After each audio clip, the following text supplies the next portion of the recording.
provide? Yeah, certain like public need, but what do they ask in return? Vote and what else? Yeah, money. Remember, graft. And this was the definition of corruption. Some of it was outright illegal. Some of it wasn't technically illegal, but it's corrupt, where you're benefiting people you know, knowing they'll benefit you down the road, making deals to make money. Basically, this kind of corruption is where the rules are bent for people in the loop. You know, I'll help your family out. You help my family out. And this kind of petty corruption is really corrosive to society. And you see it all through also the national level, like the corruption of the Grant administration. And not going to lie, it is almost certainly a problem today. This kind of petty corruption that's just everywhere.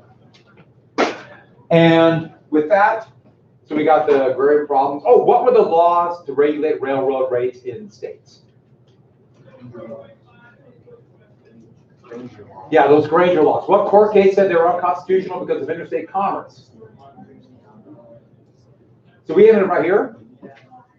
And Guteau, did I mention Guteau shot Garfield? And then you walked out.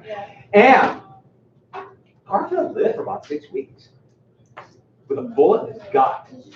And they poked and prodded him and tried to get the bullet out. And even though they tried to get him to take morphine, he didn't because he wanted to stay lucid. And so he just was in agony as they would poke and dig around.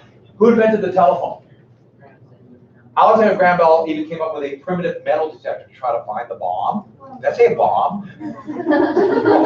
Or Garfield. They shot a bomb into him to find the bullet, and they got a bunch of false reads, and they dug, and he eventually died of infection. If they wouldn't have done anything, he probably would have lived. This poor, tortured man. Right, so technically that was like the first laparoscopic surgery. Huh? The first laparoscopic surgery. How? Because you go around and use a metal detector. They still do that, kind of. I think you're right. That would be the first. I can't think of any other indication, which is just amazing. They still use that for some things they can't find, which is just creepy. Like when people swallow things they're supposed to swallow. Now, one thing about it is, though, they would at least knock them out wide awake. They were tougher back then. I mean, my generation could handle that kind of thing. But Chester,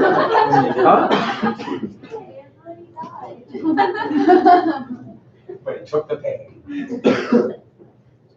So, Chester A. Arthur became president. Did I tell you what he was obsessed with? Pants. And even though he was a stalwart, civil service reform was needed.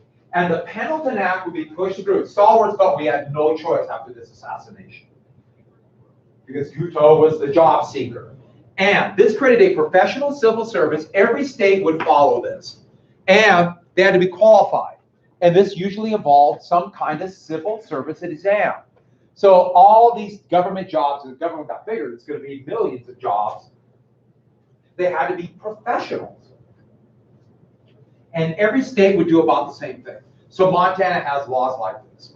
So what it means is if there's a new president, let's say, unlike before 1881, the president cannot just fire all the government workers and replace them with whoever supported their campaign or give them to friends or that kind of thing.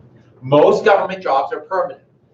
So there's going to be a permanent professional bureaucracy that exists to this day. Now, it doesn't mean they're correct or do a good job, but they at least have professional credentials. Now, high-ranking jobs and heads of department are still political, and they're appointed with the new, whatever the new administration might be.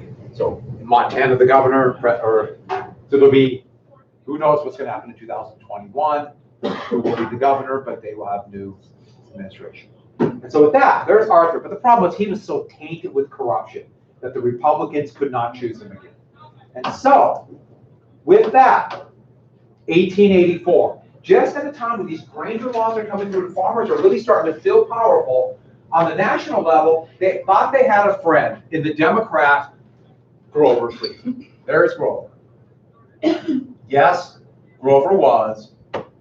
Uncle Grover was the most eligible bachelor in America. And I'm always, once again, kind of reluctant to tell you this. You get jealous or you swoon. But Cleveland, and he promised reform. The Republicans, another hung convention, and they would choose the Speaker of the House, James G. Blaine. The problem with Blaine was he was tied to Credit Mobilier. Remember the big scandal, the Grant administration. He was tied to it. And Democrats just hammered him on this. The little saying was, James G. Blaine, the continental liar from the state of Maine. Clever, huh? But that's what they would say. And a lot of Republicans, they didn't support Blaine. They might have agreed with his conservative economics, but this corruption thing was too much. And so they were mocked for straddling the fence. We want some Republicans, but we're kind of leaning towards Cleveland. And, straddling the fence on both sides. And that's where you get the great nickname for them, the mugwumps. Think about someone laying across a fence. Your mug is on one side, and your wump is on the other side. Mugwump. And a lot of mugwumps supported Cleveland. Cleveland promised to do something about railroads. So that's this picture of the evil railroad trust monopoly. And this is supposed to be the common people, and I am creeped out by this. It is just creepy. I should add toddlers. At this time, it was seen as correct parenting to dress toddlers, male or female, exactly the same. And so usually it was white, this one is spotted, but a white kind of a dress. So you can wear both on boys and girls, young boys and girls. The thought was they wouldn't have big gender issues. They thought they were a blank slate. That would change in the 1920s, and I'll tell you about that. That's where you get the whole pink and blue thing. That's coming down the road, but not yet. But, so that's Uncle Grover. And I should tell you one more thing about Uncle Grover. Two more things, actually. He's my great-great-great-uncle. Yeah. Uncle Grover. No, he really is. And here's the thing about it. I know what you're thinking. Oh, sure, Partridge. If you're going to pick you're going to make up an uncle, why not pick the most prominent president of all time? Grover Cleveland. You're right. No, I can't choose, and that's who it was. Family is your family. So Uncle Grover's the greatest president of all time. I really can't tell for sure. You say he's not. He's not. And he's my great-great-great-uncle. Yes, on my dad's side. Uncle Grover. And you're acting like I've told you lies and jokes before. Well, that wasn't a joke. That was. So, no, he is my great-great-great-uncle. And there's something else. I guess this person would be a distant cousin, but he had a child out of wedlock. And in 1884, you could imagine this scandal. And so, this is, I want my paw. And so the Republicans countered the James G. Blaine continental liar saying with, Mama, where's my paw? Gone to the White House, ha, ha, ha. Yeah, they rhyme paw with ha, ha, ha. But you can imagine what this great scandal was at this time. It would probably be a scandal now, but it seems like it doesn't matter anymore. I mean, after the scandals that happened in the last few years, I can't imagine people would care anymore. But, sorry, Uncle. We're not done with it. He'd be elected president. He would win, the first Democrat since 1856. But while he's president, there's going to be no, we've already talked about these two things, so you do not need to write them down. But the Haymarket Square and the Wabash Railroad case came out just a year and a half he's in office. And these two things would trigger a massive outcry to do something about railroads and monopolies and tariffs. And pushing it through would be, in 1887, a lot of Democrats and enough conservative Republicans would vote for the Interstate Commerce Act, which would create the Interstate Commerce Commission. Now, this would be a commission of, well, this is 1880. or 1887, so 1888 when the first one would be, of men appointed by the president, confirmed by the Senate, and on the surface, it looked like it would regulate railroad rates. So do something that the Granger laws couldn't do, because the federal government could regulate interstate commerce. And so it would at least look like it's going to ban price discrimination, or as this cartoon, tame the wild railroads. Get it? So like they're bucking broncos, and yeah, I know. But it's still pretty good and creepy looking. But of course, it would be kind of cool if trains had legs like that. You got to admit. Wow. Here's the thing. So I told you about Grant and the lobby, right? Didn't I? The lobby of the Willard Hotel. Well, they're calling them lobbyists 10 years later. And the railroad lobbyists, lawyers and other people for the railroads, are at first fighting tooth and nail. They're literally going into this House and the Senate offices, handing out envelopes of money to people. Do you want this? You want another check down the road? Vote against this. And then, but they got this response. We have to do something. If we don't, who knows what will happen down the road? We might lose our seat. We might lose our nice, cushy House seat or Senate seat. But then, Richard Olney, who was a lawyer for the Boston and Maine Railroad, and he would be President McKinley's Secretary of the Treasury down the road, but he's a railroad man. And it was like a eureka moment. Wait a second. The people want government controls the railroads. And who reads bills? Who reads laws? Nobody. Nobody reads them, including the people who vote for them in the House and the Senate. They don't read them. And so, here's this quote. From a railroad point of view, the commission is or can be made of great use to the railroad. It provides the popular, satisfies the popular clamor for a government supervision of railroads. At the same time, that supervision is almost entirely nominal, non-existent. The part of wisdom is not to destroy the commission, but to utilize it. Let's pass a bill we want. Everybody would think we're going to regulate railroad rates, and what does it really do? Keep things exactly the same. And so, all of a sudden overnight, the railroads are like, we want regulation. We need controls. And it passed. And nobody looked at the bill. The first thing, it never said who would be on this commission. And the next president, the Republican Benjamin Harrison, what kind of people could he appoint to regulate railroad rates? Railroad men. He filled it with men working or running railroads to regulate themselves. The fox would guard the hen house. So you can imagine how they're not really going to regulate. And then the bill implying regulation had no power to enforce. And so all they could do is kind of suggest there is no way to coerce railroads to lower rates. Therefore, it did nothing. And this is a real problem with regulatory bodies. This is the first major regulatory body in the United States. I'll tell you more.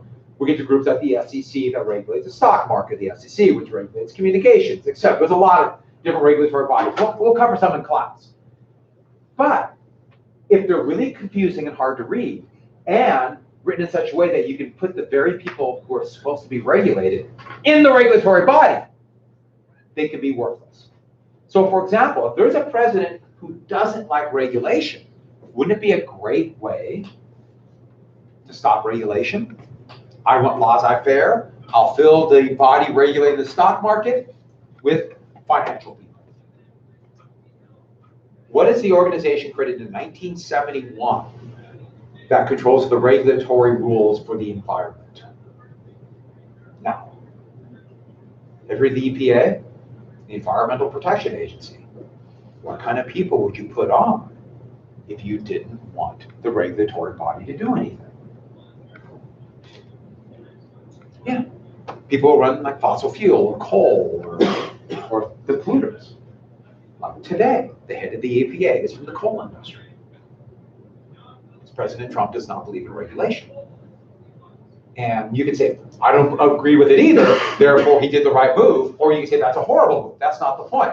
The point is, that's the problem with regulatory bodies. Get my point I'm getting at? If you want regulation, there has to be some kind of limit. By the way, what do we call this? That's corruption. That is the definition of corruption. It's not technically illegal, but isn't it just as corrupt as hell? I mean, think about it for a second. Isn't that just corrupt? You promise you're going to do something, and then you go totally against it. That's corrupt. And that's corrosive. This is one of the things where when people found out, they're furious. These are the kind of things that destroy governments and countries. Corruption rots the government and the country from within. And so with that, in 1888, people didn't realize how bad the ICC was. But still, the country was so divided, just hackneyed, that Cleveland would run against Benjamin Harrison, William Henry Harrison's grandson. He was a conservative Republican, but not seen to be a very strong president. This was not an era of strong president. Sorry, Uncle Grover. And with that, the popular vote went to Cleveland. But that doesn't matter, does it? It's the Electoral College. And it's winner take all in each state, and Harrison won. And look at the big advantage Harrison had. Hardly anybody lived here, and yet there's all those electors. It'd be after this election when Republicans go, ooh, that was close. We better get more Republican states. And all these became states. Why? The Electoral College favors small states. Rural states. And this wouldn't happen again until, anybody know what year this would happen again, where you have Electoral College not match the popular choice? What's it? Yeah, 2000. Al Gore, the Democrat, won the popular vote, but George W. Bush won the presidency in the Electoral College. 2004, Bush won both, but it was very narrow. And then in 2008, 2012, who was elected president? President Obama. And in 2016, it's amazing, it happened again. And who won the popular vote? Now, Clinton won by almost 4 million votes, but Trump won the Electoral College. And it would not shock me if it would happen again. The way that the population now are in just a few big states, and with the rural states seem to be going more and more towards Republicans, I can see it happening. In fact, I could see a situation where the Democrat could win 6 or 7 million more votes, and Trump still be elected president, reelected. There's a very good possibility of that. So the Electoral College has led to, there's an issue with that, because that goes against the popular will. But with that, still, 1888 is your New Jersey changed their laws to allow for holding companies. Remember, holding companies and corporations own other corporations. By 1889, it was that quick when they realized the ICC is garbage. There's still monopolies. The tariff was incredibly high. And this was a time where the realization hit that to a lot of Republicans, we have to have more reforms. And so, here's a cartoon showing how the trusts are dominating politics with their tool, the tariff, which raised all prices. And you see what they're hitting that's in up to the top? Can you read it? Consumers. Who's getting hammered? That's supposed to be politicians. And it goes up, and if they get it all the way, big profits. Of course, that's not the way this carnival game works. Anyone ever play this at a carnival? Anyone have? Did you win? This might shock you. You might want to grab your desk, and I'm going to tell you a little secret. Carnival games are rigged. Did you know that? No way. If you do that, the harder you hit, most of them, the lower it goes. It's rigged to absorb it. You're supposed to hit relatively light. It's kind of the sweet spot. So spend hundreds of dollars to figure out that sweet spot. But anyways, 1890, 3 laws they're going to be passed. So write down 1890. I forgot to put down 1890. But the first law, the Sherman Silver Purchasing Act. Remember William Tecumseh Sherman? It's his brother, John Sherman of Ohio. Ohio was a Republican machine. So they had huge power. This would purchase silver. So they're going to buy $4 million a month. $4 million is a lot of silver. On average, it worked out to be about 4.5 million ounces of silver. And there's a lot more silver than gold. And this was a boon for mining cities. Colorado, Nevada, it saved Butte. Butte was in decline because copper wasn't quite enough demand yet, and gold had pretty much been dug out. That's part of the reason why Helena is the capital of Montana. But all of a sudden now $4 million worth of gold, or $4 million to buy silver, and this was backed by gold. This was a huge boom. Now what farmers thought, and it was implied, that they would take this silver and mint it into coins and create inflation. So everyone got that. They thought it would create inflation. Everybody just assumed it's going to go to the mint. Before this, and during this time, to get silver dollars minted, the mine operators had to pay the U.S. government to mint the silver dollars. If you have a silver dollar from this era, I'd watch my another Uncle Hap, would give that to me every Christmas, a silver dollar. But the silver dollars, yeah, the mine operators had to pay. And so they thought the government's just going to buy and start coining this. Did they? Almost none. Almost all of the silver, the first thing they did with it, when they started buying this in 1891, they put it in the basement of the U.S. Treasury building. Soon it filled up with silver. So they went to other U.S. government buildings and just filled it with silver. Just bars of silver. Building by building. They didn't mint. They didn't create inflation. Another ICC and this, the SSPA, a classic example of they promised something and went away. Next, even bigger, the Sherman Antitrust Act. Trust is synonymous with what? And so this was going to do something about monopolies.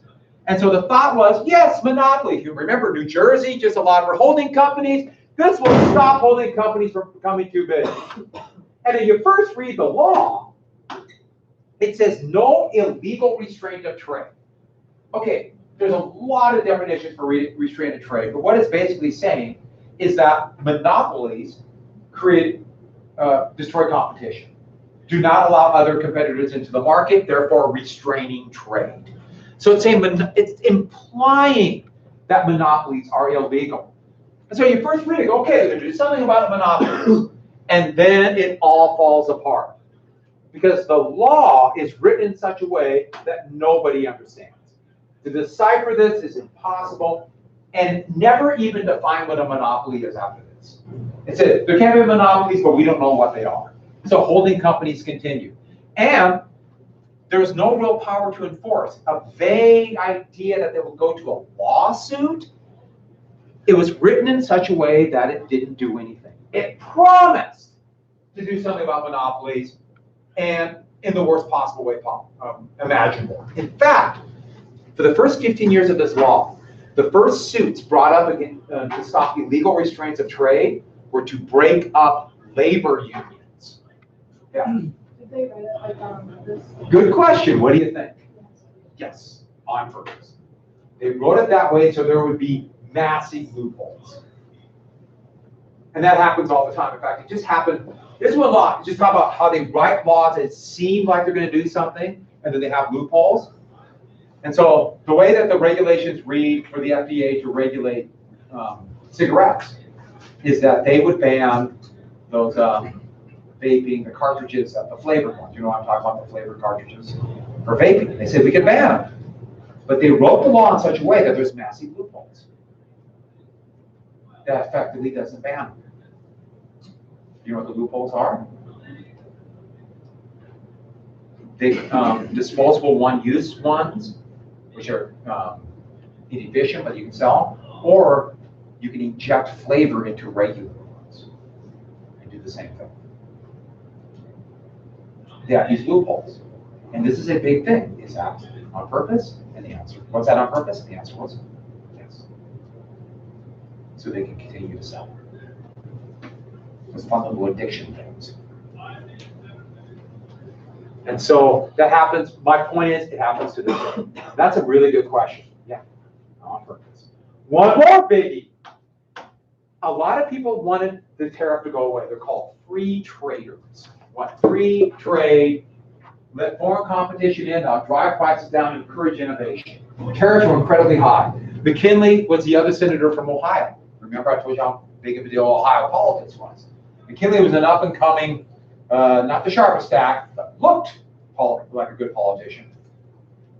The bill went in the Senate, and in the Senate, they went through committee, and they voted on a bill to cut the tariff. Cut the tariff. Then, remember, I went to the House, too. The House passed a similar bill to cut the tariff. And then, to go to the president, they have to pass the same bill. This is what they do today. They did back then. They called a conference committee. So in the middle, members of the House and the Senate will come together and come up with a compromise. Does that make sense? To get a bill that they both can pass. Something that both bills have. So, conference committee, quick pass, went to the president signed it, it raised the tariff. The whole thing was to cut it. When it went to conference, they quick cut. They quick raised the tariff, president signed it, everybody talked cutting it. In turn, a 50% increase in the tariff.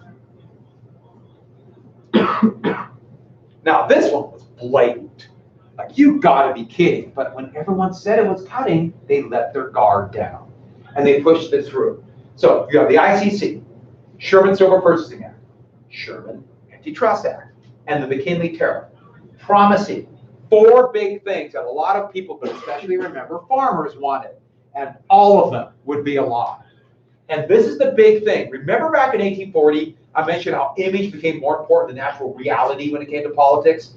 This is how you can use laws to give the image that they'll do something about monopolies. The image they'll regulate railroads. The image of printing more or coining more money. That's why you see laws all the time that they'll pass or come up with some fancy acronym. Or they will add the word reform.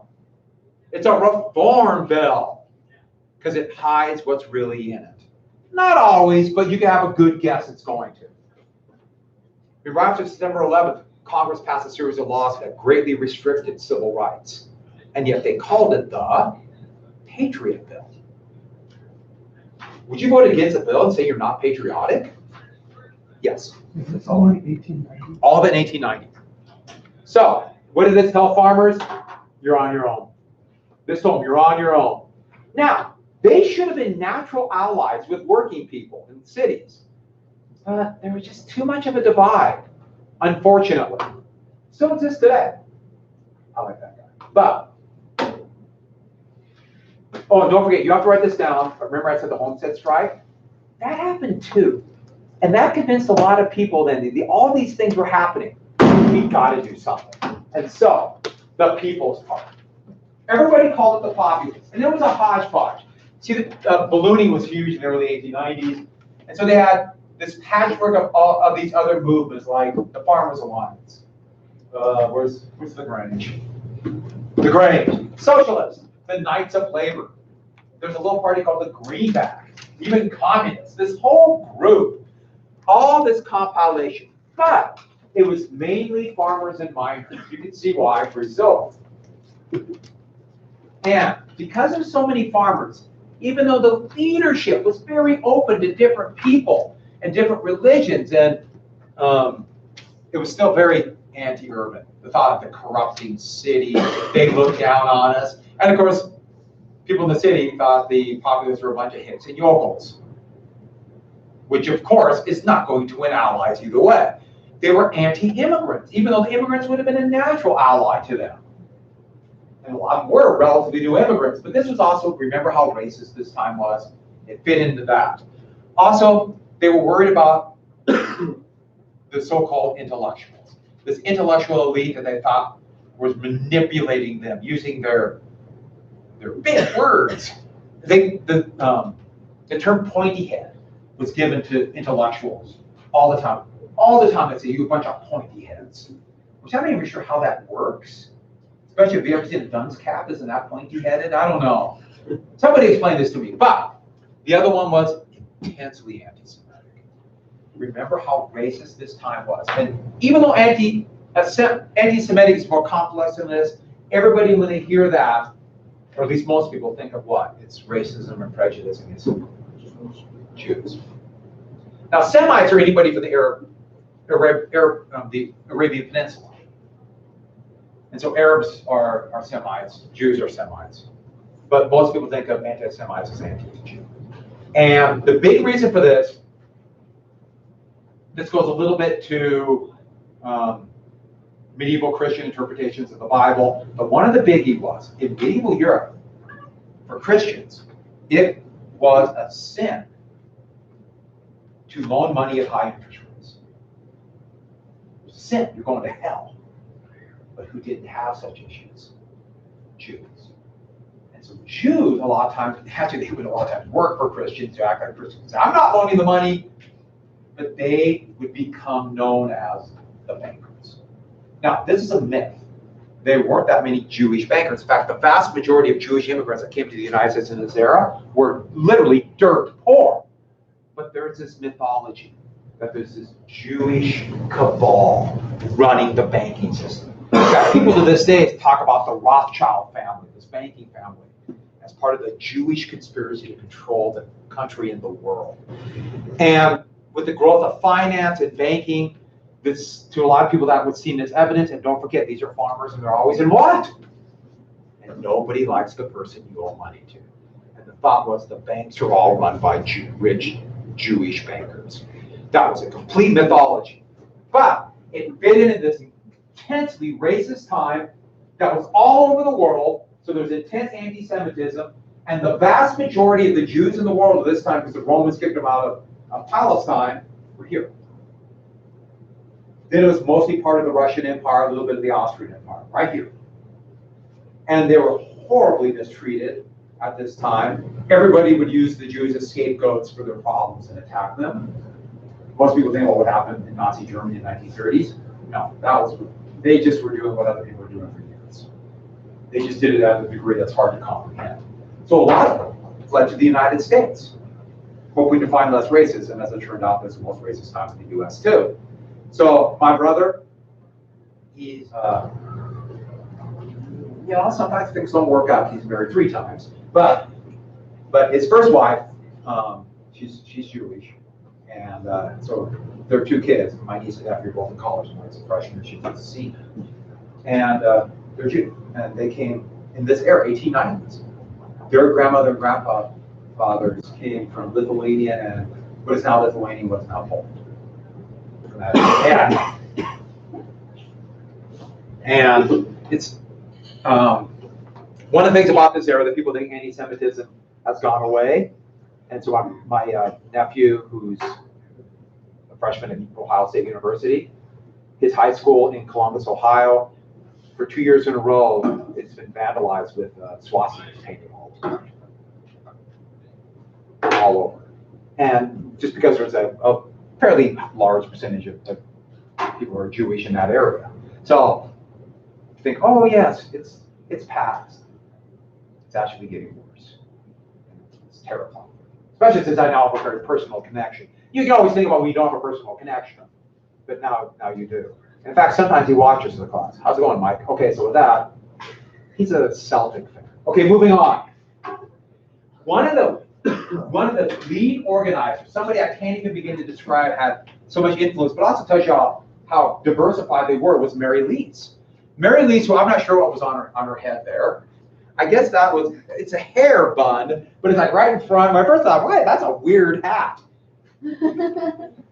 But she was a fiery organizer for the populace. Her most famous saying was, raise less corn and more hell. We have to fight back. But she lays down who the enemy is. And think about Wall Street, and that's where the stock exchange was. How corporations were relatively new. By the 1890s, were already seen as having not only significant power, but leading to monopoly. So they would fight tooth and nail, and you can make the argument that it's very similar today, but what quote or what speech is she taking this from? You read it? Remember it? Yeah, the Gettysburg Address. The Gettysburg Address. Heard a couple other ones, and I know things are blending together. And there'll be a book written a really famous book a few years later, and the main character would be based upon her. Dorothy. So with that, what book? Did you notice how I used? You think that was accidental? So, in Omaha, and where else would you meet? In Omaha, Nebraska, this brand new party had their convention, and they laid out a radically different platform than laissez-faire capitalism.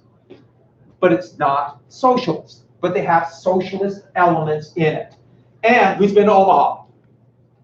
Yeah! It is the most cosmopolitan town in the United States. It's the crossroads of culture and science and technology. No. But Omaha, once again, connection. My mom grew up in Omaha. Small world. I was flying on Minneapolis at that during a big thing and we so they finally opened the runway when we left Helena, like 5 hours after the flight was supposed to. Oh, So we left Helena, we get over Minneapolis and like close it like 10 miles out. So we circle past Helena and we end up running out of fuel and everything on the phone. So I have to say there were getting things and you wait on the first time you go through the door, you have to go through the door. Yeah. Oh my God. You had a hell of a trip.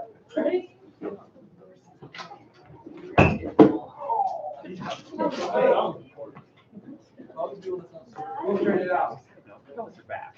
Oh, see, you know what, the back is not what matters. You get a back. Backs are overrated. Yeah. Nothing more fun than back pain. It goes on and on and on and on. Huh? Where are you going? Hawaii? What a time. But why are you going to Hawaii?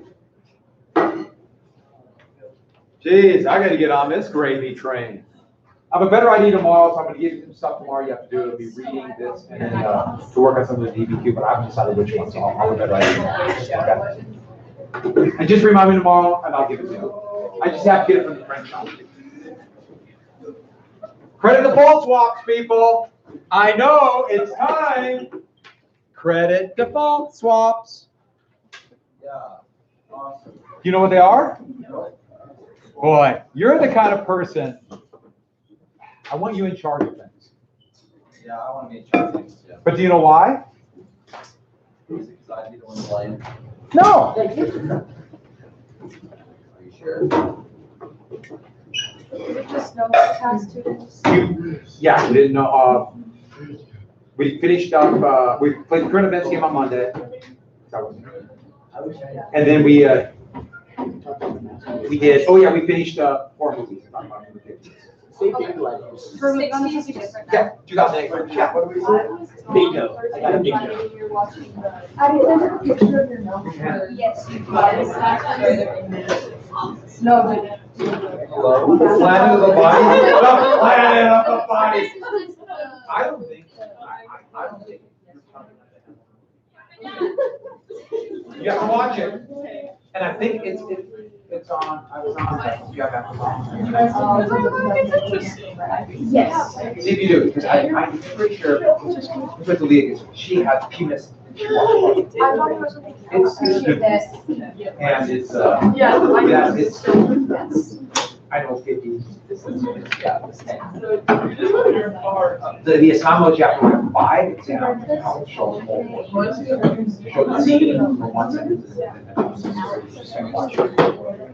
And then in the movie, the movie was so scary. They added narration, or they added the scene at the beginning of the narration. Yeah. And so, I don't show up. If that doesn't work, I will. The problem is, it's some of those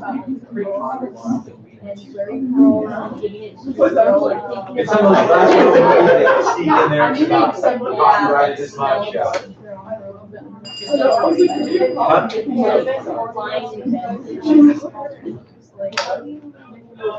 I know. And then like, tell me about like. So,